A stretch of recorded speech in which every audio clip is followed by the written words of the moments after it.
Hey everybody, it's Fox with FoxeoGames. This is a Fox First Scent of Shovel Knight on the PC, available on Steam. Yes, this game has been out for a while now, so it's a bit old hat for some of you, but I had to give it a try. I've had this sitting in my library for quite a while and haven't gotten around to playing it until recently, and I gotta say, I am impressed. You know, there was a lot of hubbub about Shovel Knight when it first came out. People were going crazy over it. It was the thing at the time. And I figured, you know what, it's probably pretty good, but who knows, you know, until I try it. I tried it, and while it didn't blow me away the same way it did for other people, maybe because I'm just not a huge fan of this genre, but I did find it interesting. I found it really good in many ways, especially in terms of the graphics. The pixel art just looks really, really good, and, of course, I would be remiss if I didn't mention perhaps one of the best things about the game, the music. The music in Shovel Knight is a sort of 8-bit style, not true 8-bit, but 8-bit style chip tune stuff that is just amazing. Like, some of this stuff could have shown up in any of the Mega Man games, and it would have fit right in many ways, and you would have thought it was just as good, if not better, than the other Mega Man songs that you'd heard. So Shovel Knight is just an incredible throwback in many ways. Of course, these games are never 100% legit. There was, of course, I think it was, Mega Man 10 that actually made a realistic throwback 8-bit game. It was a straight-up, pretty much 8-bit game in nearly every way. It looked just like the 8-bit games.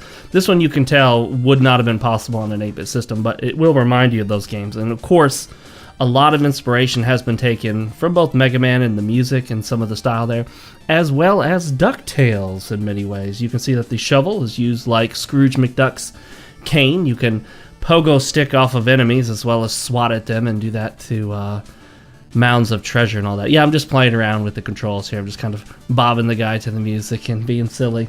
But that's something you can do in games like this. I am using a controller because really, guys, on PC, I do not recommend trying to play this with the keyboard. It's possible. That's the way we used to roll on PC back in the day. We played platformers on the keyboard. That's right, you know, Commander Keen, all that good stuff. Jazz Jackrabbit.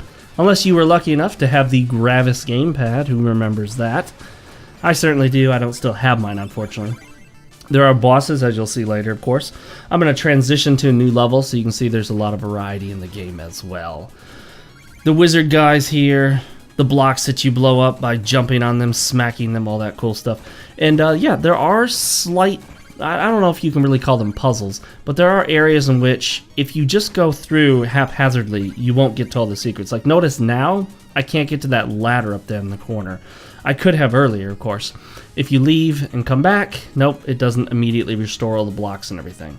Also, this game makes use of something that I find interesting but a little frustrating is, yes, sometimes to get to secret areas, you actually have to bounce off of an enemy, sometimes a flying enemy, and there may only be one chance as the enemy flies by.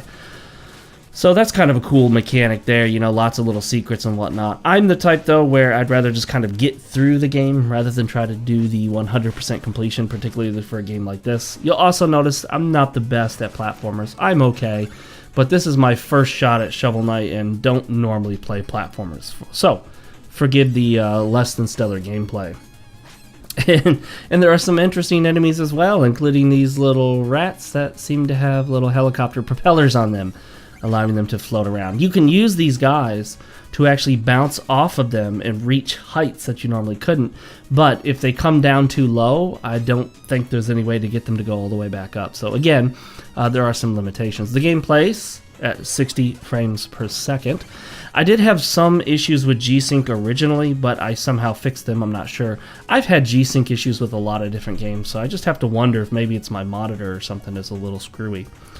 But this is Shovel Knight on PC. It plays wonderfully. It's available on a ton of platforms all over the place, guys. So if you have a game system, it probably has Shovel Knight for it if it's a recent game system. This is a upcoming boss fight here, and you'll see that it's a pretty sloppy fight on my end. I barely survived to the end, but hey, you know, what matters is who's left standing when the fog clears, or the smoke clears. Smoke clears. Who's left standing when the smoke clears? I am.